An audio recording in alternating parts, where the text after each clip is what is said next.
Long before the rise of Islam, Mecca stood as a vital crossroads of commerce and culture in the Arabian Peninsula.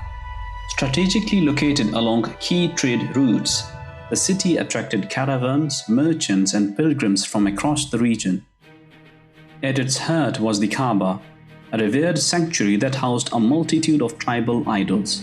The idols served both religious and economic functions, drawing visitors whose presence sustained the city's economy and reinforced the Quraysh tribe's political influence. It was in this environment, rich in tradition, yet marked by inequality and spiritual fragmentation, that Prophet Muhammad began to preach a fundamentally different message. He called for the oneness of God. This was not just a theological claim, it was a direct challenge to the religious and economic foundations of Meccan society.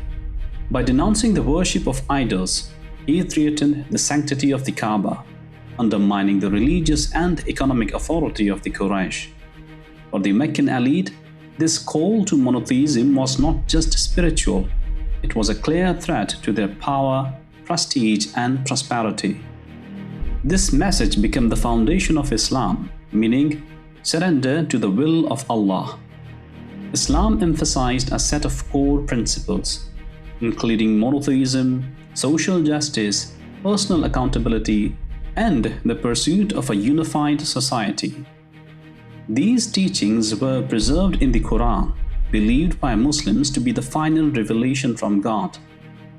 The Quran acknowledged and affirmed earlier scriptures, the Torah, Psalms, and the Gospel revealed to Jesus, positioning itself as both a continuation and a restoration of the monotheistic tradition of Abraham, Moses, and Jesus. After receiving the first revelation, Prophet Muhammad began sharing the message quietly, starting with those closest to him. His wife Khadija was the first to believe. His cousin Ali and adopted son Zayd were among the earliest to accept the message. His uncle Abu Talib, though deeply loyal and protective, struggled with the Prophet Muhammad's challenge to long-held tribal traditions. One of the Prophet Muhammad's earliest and most trusted companions was Abu Bakr, a respected merchant known for his compassion and sound judgment. Prophet Muhammad's earliest followers, known as the Sahaba, formed the first Muslim community. Their close companionship with the Prophet meant they witnessed his words and actions firsthand. These accounts were later preserved as hadith, narrative records that offer historical and contextual understanding of the Prophet's actions and sayings. Although Prophet Muhammad had initially hoped for support from the tribal leadership, it was the marginalized, the women, the poor, and the enslaved who responded first.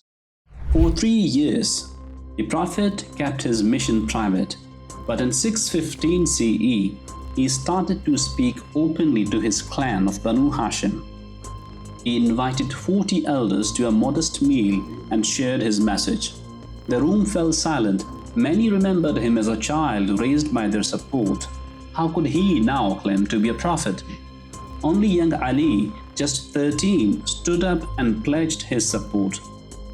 The Prophet placed his hand on Ali's shoulder and named him his brother and successor. The elders laughed and dismissed the moment, mocking Abu Talib for being asked to follow his own son. As Prophet Muhammad's message began to quietly gain followers, concern among Mecca's tribal leaders intensified. Prominent members of the Quraysh approached his uncle, Abu Talib, urging him to intervene. Abu Talib, deeply troubled by the pressure placed on him and his family, found himself torn between tribal loyalty and his protective bond with his nephew. He summoned Prophet Muhammad and conveyed the concerns raised by the Quraysh, encouraging him to reconsider his mission. The Prophet Muhammad was safe as long as Abu Talib remained his patron and could make this protection effective. Nobody dared to touch him. With his uncle's support reaffirmed, Prophet Muhammad took his message public. He climbed Mount Safa, a familiar rise overlooking the heart of Mecca, and called out to the Quraysh using a traditional cry of warning. As people gathered, he asked, "If I told you an enemy was approaching from behind this hill, would you believe me?" They replied, "Yes, we have never known you to lie." He then declared his mission, to call them to worship one God and abandon their idols. He warned of accountability and urged them to reflect on their lives. The crowd listened until his uncle Abu Lahab interrupted with scorn, "Perish you all the day! Is this what you have summoned us for?" Alarmed by the growing influence of Prophet Muhammad's teachings, the Quraysh convened to formulate a strategy. Al-Walid proposed a unified narrative to accuse Prophet Muhammad of possessing a magical eloquence. They claimed his words were so compelling that they could divide families and disrupt social cohesion. Among the most vocal opponents of Prophet Muhammad's message were Mecca's influential tribal leaders. Leading the opposition was Abu al-Hakam, a fiery and ambitious man deeply unsettled by the Prophet Muhammad's message. Alongside him were Abu Sufyan, a former friend and highly strategic thinker, the aged Umayyah ibn Khalaf, and Abu Sufyan's own father-in-law, Utbah ibn Rabi'ah. Young warriors including Amr ibn al-As, Khalid ibn al-Walid, and Umar ibn al-Khattab also opposed the movement, viewing it as a threat to their traditions and social order. His uncle, Abu Lahab, became one of his most persistent critics, often subjecting him to public ridicule. Neighbors joined in the harassment, throwing refuse into his home and mocking him openly. By the 5th year of Prophet Muhammad's mission, persecution had become increasingly severe. Recognizing the just nature of the Christian king of Abyssinia, Prophet Muhammad permitted some of his followers to seek asylum there. A group comprising 12 men and 4 women, including the daughter of Prophet Muhammad, quietly slipped out of Mecca under the cover of night.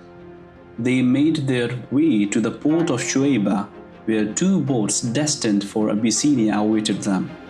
Upon learning of the Muslims' favorable reception in Abyssinia, the Quraysh escalated their persecution of those who remained in Mecca. In response, Prophet Muhammad permitted a second migration, this time involving 83 men and around 19 women. The Quraysh could not tolerate the existence of a secure refuge for the Muslims in Abyssinia.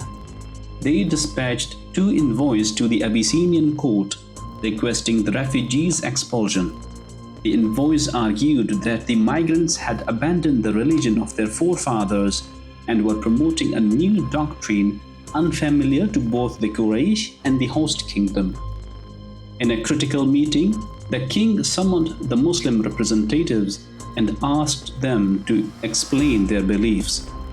They responded by reciting verses from chapter 19 of the Quran known as Maryam, which recount the stories of John, Jesus, and Mary. The king, moved by the content and tone of the recitation, remarked that the message bore striking similarities to the teachings of Jesus. He then rejected the Quraysh's request, affirming that the refugees would be allowed to live and worship freely under his protection. Having exhausted political options, the Quraysh leadership grew increasingly desperate to suppress the message of Prophet Muhammad. Frustrated by the unwavering loyalty of Banu Hashim and Banu al-Muttalib, they formalized a pact to isolate these clans, prohibiting trade, marriage, and all social contact, until Prophet Muhammad was surrendered to them, a move that, in the tribal context, would have left him unprotected and vulnerable to execution. Members of Banu Hashim and Banu al-Muttalib, regardless of religious affiliation, relocated to a narrow valley known as Abu Talib's quarter. For nearly 3 years, The community endured severe hardship. During this period, the Quraysh leaders proposed a compromise that religious practices be alternated annually between monotheism and traditional beliefs. Prophet Muhammad declined, maintaining the integrity of his message. A Quranic chapter, Surah Al-Kafirun, was revealed, articulating a principle of peaceful coexistence without theological compromise. O you who reject faith, to you your religion and to me mine. Eventually, the boycott ended as opposition to it grew within Mecca, allowing the members of Banu Hashim and Banu al-Muttalib to return to public life. In the 10th year of his mission, Prophet Muhammad experienced two major personal losses. First, his uncle Abu Talib, who had long offered protection and support, passed away. Just a few months later, his wife Khadija also died. Prophet Muhammad mourned her deeply, later recalling her loyalty and encouragement during the most difficult times. In 619 CE, Prophet Muhammad, accompanied by Zayd, traveled to Taif to seek support following Abu Talib's death, but was rejected. Back in Mecca, the situation worsened. Without Abu Talib's protection, Prophet Muhammad was subjected to further abuse. In the 11th year of his mission, during the pilgrimage season, the Prophet Muhammad met with the delegates from Arabian tribes at night to avoid Quraysh interference. In Mina, he spoke with 6 men from the Khazraj tribe of Medina, then known as Yathrib. They were curious about his message and saw it as a potential solution to their community's divisions. After embracing Islam, they returned to Medina and began sharing his teachings, which gradually gained support across the city. Around this time, a significant event is described in Islamic tradition: the night journey. While the exact timing is debated, some accounts place it in the 10th year of prophethood. According to these sources, Prophet Muhammad is said to have traveled from Mecca to Jerusalem and experienced a spiritual ascent, during which he encountered figures regarded in Islamic tradition as prophets, including Moses and Jesus. This event is referenced in the opening verse of chapter 17 of the Quran, known as Surah Al-Isra. Holy is he who carried his servant by night from the holy mosque in Mecca to the farther mosque in Jerusalem, whose surroundings we have blessed, that we might show him some of our signs. Indeed, he alone is all-hearing, all-seeing. The night journey became a symbol of spiritual resilience and connection across monotheistic traditions. It also preceded the introduction of the 5 daily prayers, a central practice in Islam. Despite years of effort, the Prophet's mission in Mecca faced continued resistance. In contrast, Medina was more open. Some communities engaged in religious discussion and calls for reform. Some Jewish tribes noted shared customs and reverence for prophetic figures. June 622 CE, in the 13th year of prophethood, a group of pilgrims from Medina, including 73 men and 2 women who had converted to Islam, met secretly with the Prophet at Al-Aqaba. They pledged loyalty, committing to 5 core principles: obedience in all circumstances, generosity, promoting good and rejecting wrongdoing, perseverance in the face of criticism, and defending the Prophet as they would their own families. The Prophet affirmed mutual loyalty, declaring they would stand together in both peace and conflict. Each individual pledged, securing Medina as a future sanctuary for the Muslim community. The second Aqaba pledge marked a pivotal moment, forging a bond of solidarity between the devoted Muslims of Medina, ready to offer protection, and the vulnerable believers of Mecca, enduring persecution for their faith. To advance his mission, the Prophet made a bold call. He urged the Muslims of Mecca to undertake the Hijra, migration to Medina. The Hijra represented a profound shift in identity, challenging tribal loyalties. Leaving one's tribe was a radical act in a kinship-based society. Those who responded became known as the Muhajirun, the emigrants, embodying this transformative dislocation. Mecca's economy was fundamentally commercial, sustained by its strategic position along caravan routes and its religious significance as a pilgrimage center. The Quraysh tribe played a pivotal role in managing trade and religious affairs, leveraging their custodianship of the Aqaba to enhance both spiritual and economic influence. In contrast, Medina was primarily sustained by agriculture. Its fertile lands and abundant oases supported extensive date cultivation, and its population, comprising Arab and Jewish tribes, engaged in farming and localized trade. While Medina was situated near important trade routes, its economy was rooted in agriculture and communal labor, making it a quieter yet essential counterpart to Mecca's commercial prominence. Muhammad's position in Mecca remained dangerously insecure. In 622 CE, the Quraysh elite grew alarmed at the rapid migration of the Prophet Muhammad's followers to Medina. The city's strategic location and the growing influence of the Aus and Khazraj tribes posed a direct threat to Mecca's trade routes and political dominance. In the 14th year of prophethood, tribal leaders convened at Dar al-Nadwa, the Quraysh council house, their goal to decide how to respond to the Prophet's growing movement. Representatives from Mecca's most powerful clans attended, each bringing their tribe's concerns and interests. The council debated various options: exile, imprisonment, negotiation. But it was Abu Jahl who proposed a radical solution: a coordinated assassination. One young man from each clan would strike simultaneously, ensuring collective responsibility and avoiding blood retaliation. This plan would later be put into motion, marking a turning point in Quraysh opposition. As the Quraysh prepared to implement the assassination plan agreed upon Dar al-Nadwa, the Prophet Muhammad made preparations to leave Mecca.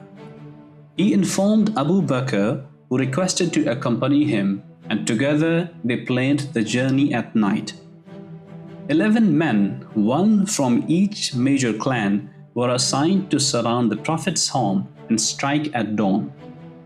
According to Islamic sources, the Prophet left safely, entrusting Ali to remain in his place. This decision placed Ali in grave danger, as the assassins believed the Prophet was still inside. He remained there on the Prophet's instruction, tasked with returning items that had been entrusted to the Prophet for safekeeping, valuables and deposits left by members of Quraysh who, despite their opposition, still regarded him as trustworthy. In 622 CE, the Prophet made his way to Abu Bakr's house. Together, they set out not toward Medina but south toward the rugged terrain of Mount Thawr. After walking 5 miles, they reached a narrow cave on the mountainside where they took refuge. The Quraysh placed a bounty of 100 camels for each fugitive and dispatched search parties in all directions. For 3 days, the Prophet and Abu Bakr remained hidden in the cave, separated from their pursuers by little more than stone. Outside, search parties combed the desert, unaware that their targets lay close by. At dawn, they departed, taking a lesser-known coastal route to avoid Quraysh patrols. It was the first year of Hijra. This journey would later mark the beginning of the Islamic calendar, symbolizing the foundation of a new community and era. Guided by the resolve and aided by careful planning, they journeyed toward Aqaba, passing through barren landscapes and scattered villages. Behind them lay a city that had opposed their message, unaware of the changes soon to unfold. In the next video on early Islamic history, we leave Mecca behind and step into Medina, a city filled with promise yet burdened by trials. The Muslims arrived with almost nothing. Hunger was constant, supplies were limited, and each day tested the limits of their faith. But hard times make strong men. In those early days, Bilal's call to prayer echoed through Medina, not just a summons to worship, but a call to unity, courage, and a future that would reshape history. If you enjoyed this video, why not help us bring more history to life? Subscribe, share your thoughts in the comments, and let us know what you would like to see next. Thank you for watching History Next.